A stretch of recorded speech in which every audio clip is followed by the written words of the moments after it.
Kita Arif. Sebab karakter dia.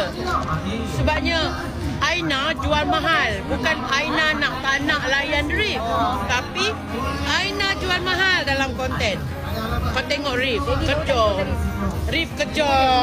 Rif kejar macam tu. Faham tak? Kau tengok bulan puasa, insyaAllah ada rezeki ibu nak buat, nak ajak dia orang tu masak. Moga doa ibu termakbul. Ibu nak buat konten untuk berbuka puasa. Sebab banyak-banyak AI team, Aina je yang ajak ibu masuk konten. Okay? Ibu suka. Ibu akan buat konten masak ada Arif. Ibu tak tahu kenapa, tapi macam Fini. Dulu ibu memang betul-betul rasa macam aku nak dia ni kahwin.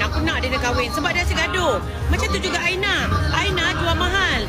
Rif, ya Allah, kenapa Rif tu macam dah lah handsome kan? Korang mesti suka, betul tak? Korang setuju tak cakap ibu ni?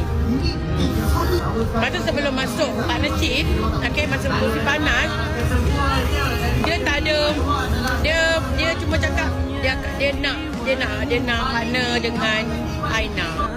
So doa ibu tu termakbul. Ibu tak reti lah nak buat ni. Ibu nak buat Telegram.